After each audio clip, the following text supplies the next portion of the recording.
ज्योतिष पीठ के शंकराचार्य स्वामी अभिमुक्तेश्वरानंद सरस्वती की क्या गिरफ्तारी होगी या उनसे झूसी पुलिस पूछताछ करने आएगी, क्योंकि उनके ऊपर यौन शोषण उन वेदपाठी छात्रों का बटकों के साथ करने का लगा हुआ है, जो बताया जा रहा है कि उनके साथ माघ मेले के दौरान मौजूद थे। इसी पर बात करने के लिए हम सीधे शंकराचार्य स्वामी अभिमुक्तेश्वरानंद सरस्वती से ही बात करेंगे। महाराज जी, आज क्या रहा? जैसा कि बताया जा रहा है कोर्ट में याचिका भी दाखिल की गई थी, उसको लेके कुछ नया अभी हमारी जानकारी में नहीं है। हमारी जानकारी में जब आए तभी हम बताएंगे, लेकिन पत्रकार बंधुओं के माध्यम से पता चला है कि हमारे अधिवक्ताओं के माध्यम से जो हमारे शिष्य हैं उनके द्वारा कोई कार्यवाही की गई है, लेकिन अभी स्पष्ट हमको क्योंकि बातचीत का मौका मिला नहीं है तो जानकारी नहीं। महाराज जी, लगातार इस तरह की बातें आ रही हैं। कहा जा रहा है कि जैसे कल शाहजहांपुर वाली एक घटना थी, एक व्यक्ति अपनी 3 बच्चियों के साथ आया था, तो उसको लेकर क्या आगे कुछ आप लोगों की तरफ से उसकी सुरक्षा को लेकर या उस आगे ताकि उसे न्याय मिल सके? ऐसा है कि उन्होंने अपनी जो पीड़ा थी उसको यहाँ पर व्यक्त किया और कहा कि शंकराचार्य जी, हमारी तरफ से हमने जो प्रस्ताव हमको दिया गया था उसको हमने ठुकरा दिया। हमारे मन में आपके प्रति श्रद्धा है और हमारे ऊपर खतरा है, फिर भी हम आए क्योंकि हम नहीं चाहते थे कि हमको कोई दोष पाप लगे। तो हम लोगों ने कहा कि ठीक है, आपने सच कम से कम बोल दिया है और आपके ऊपर खतरा होना नहीं चाहिए। अब वो अगर कोई हमसे चाहेंगे सुरक्षा का सहयोग तभी हम कह सकते हैं, अपनी तरफ से हम कैसे उनको कुछ कह दें। महाराज जी, जिस तरह से आरोपों का प्रत्यारोपों का दौर शुरू हो गया है, जो बताया जा रहा है कभी आके यहाँ 2022 में रही थी, उनकी तरफ से तमाम इस तरह की बातें कही जा रही हैं, जिसमें स्विमिंग पूल, कालीन, शीश महल, सखी और यहाँ की दुर्व्यवस्था और कुछ यहाँ की गोपनीयता और तमाम इस तरह की बातें हो रही हैं। एक लंबी चौड़ी फहरिस्त है उसकी, जो वे सवाल खड़े कर रहे हैं। ऐसा है कि प्रयाग में एक राम शंकर द्विवेदी नाम के बहुत सज्जन व्यक्ति हाई कोर्ट के वकील थे। हमारे गुरुजी महाराज के प्रति अनन्य श्रद्धा उनकी थी। पूरा परिवार बड़ी श्रद्धा के साथ हम लोगों से जुड़ा हुआ था। अभी जब हम प्रयाग में गए थे तो उनके परिवार से बेटे बहू दर्शन करने के लिए भी आए थे। भीड़ में हम ज़्यादा बात तो नहीं कर सके उनसे, हमने देखा था कि वह आए हुए हैं। उन्हीं के परिवार की ये बेटी हैं, इनको जानते हैं और ये ग्रंथ लेखन करती हैं, ऐसा बताया है। पत्रकार रही हैं या ग्रंथ लेखन करती हैं। तो 1-2 वर्ष पहले इन्होंने हमसे अनुमति मांगी थी कि हमको काशी के बारे में कुछ उपन्यास लिखना है, तो कुछ दिन के लिए रहने की जगह हमको चाहिए। तो हमने कहा कि कहीं आप देख लीजिए, कोई पेइंग गेस्ट वगैरह मिलता है। उन्होंने कहा उसमें पैसा लगेगा, हम कहाँ से बियर कर पाएंगे, हमको मठ में कहीं रहने की जगह दे दीजिए।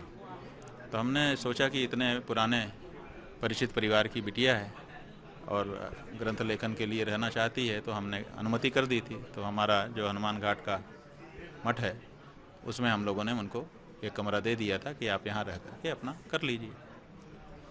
कुछ दिन वो रहने के बाद फिर वो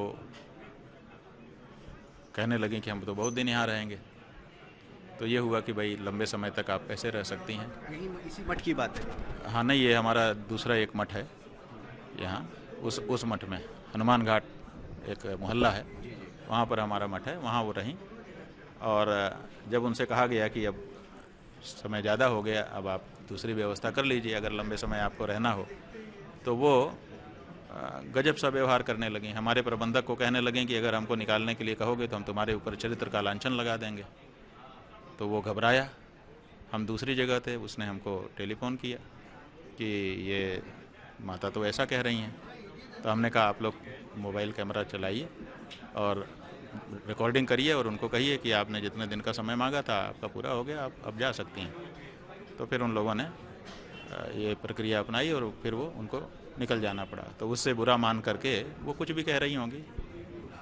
ऐसा हो जाता है कि जिसके लिए आप सहयोग करो वो कभी कभी दुश्मन हो जाता है। लेकिन महाराज जी, ये बाकायदे ये कई घटनाओं का जिक्र करते हुए, चाहे यहाँ उनका साफ तौर पे कहना आरोप लगा रही हैं प्रत्यक्ष रूप से, चाहे स्विमिंग पूल हो, कालीन हो, शीश महल हो, सखी की कोई बात कर रही हैं और कह रही हैं गोपनीयता रखी जाती है, कोई रजिस्टर यहाँ पर है जहाँ पर सबका प्रवेश नहीं है, कोई प्राइवेट आपकी लिफ्ट है, ये इस तरह की बातें हो रही हैं। अरे भाई, ये सब चीज़ें क्या छुपी हुई हैं? यहाँ पर ये जगत गुरु शंकराचार्य जी का मठ है, हमारा तो है नहीं, हमारे गुरु जी का बनवाया गया मठ है और गुरु जी की सुविधा के अनुसार बनाया गया था। वो 2 पीठ के शंकराचार्य जी थे, उनकी अपनी आयु थी, वो कैसे सीढ़ी चढ़ सकते थे? तो उनके लिए लिफ्ट लगाना पड़ेगा, तो लिफ्ट लगाई गई थी, उनके लिए कमरा बनाया गया था, हमारे लिए तो बनाया नहीं गया। तो गुरु महाराज की सुविधा की दृष्टि से जो जो काम उस समय जरूरी थे सब किए गए थे, अभी भी किए गए हैं।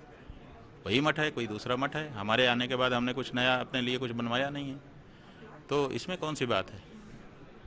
बार बार वो जिक्र कर रही हैं, किसी सखी की बात कर रही हैं, उनका कहना है कि मठ की सारी जिम्मेदारी उन्हीं के हाथों में है। ऐसा है, यहाँ पर जो है सब मालिक हैं, ये मठ है और यहाँ पर हम लोग सबका सम्मान करते हैं।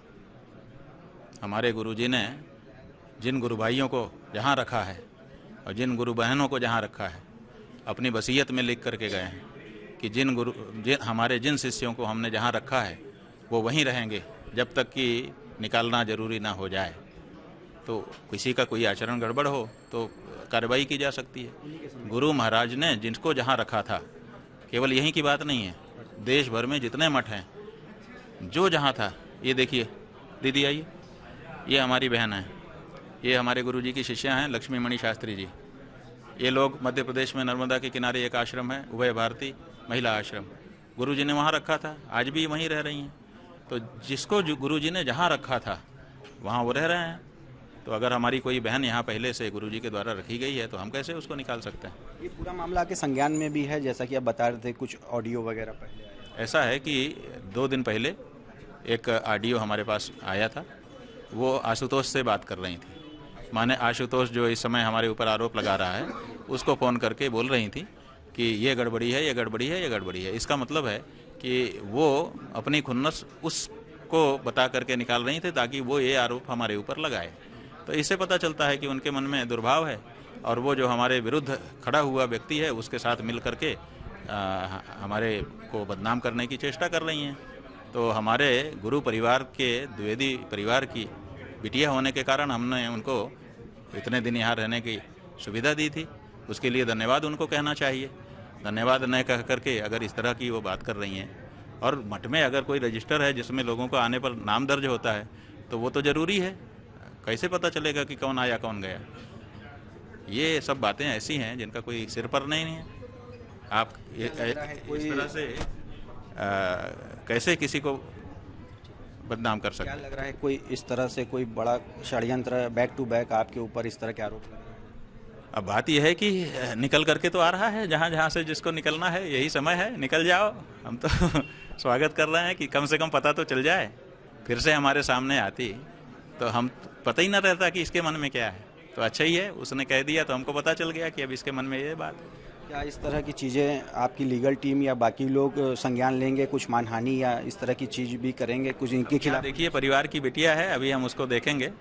मानहानि का तो मामला अलग है, परिवार की बच्ची है, किस मानसिक दशा में क्या कह रही है, क्योंकि उनके परिवार के लोगों ने बताया भी था कि थोड़ा मानसिक स्थिति उतनी अच्छी नहीं रहती है उसकी। तो ये सब भी संज्ञान में लेते हुए उनके परिवार वालों से अभी हम बात करेंगे। अभी तो हमको मौका मिला नहीं है, हम पूछेंगे कि भाई क्या स्थिति है, क्या कारण है। हमने तो जब तक वो यहाँ रही उसको ससम्मान स्थान दिया और वो रही भी और अपना काम करती रही। अब ये है कि आप थोड़े दिन के लिए कह के आओ और बहुत दिन रहो, तो स्वाभाविक है कोई भी कहेगा कि अब आपका समय जितने दिन के लिए अनुमति थी आप जाइए। अब वो जाना ना चाहे और उसमें लड़े और लड़ने के बाद फिर वो खुन्नस बना ले, तो ये तो ठीक नहीं है ना। मानसिक स्थिति बता रहे हैं उसकी सही नहीं थी, किस तरह की? माने जब ये सब जैसे हमने बताया कि थोड़े दिन का कह के आई, फिर ज़्यादा दिन रहने की बात करने लगी, फिर निकलना नहीं है, फिर निकलने के लिए फिर ये करेंगे, तो ये सब जिसकी मानसिक स्थिति अच्छी होती है वो तो ऐसा सब नहीं करता है ना। तो ये थे हमारे साथ स्वामी अभिमुक्तेश्वरानंद सरस्वती, जो ज्योतिष पीठ के शंकराचार्य हैं। इसी नाम की महिला पर कहना है कि जो आरोप वो लगा रही हैं उससे साफ तौर पर पता चलता है कि उसकी मानसिक स्थिति ठीक नहीं है और उनके विरुद्ध लगातार षड्यंत्र रचे जा रहे हैं। रोशन जायसवाल, वाराणसी, आज तक।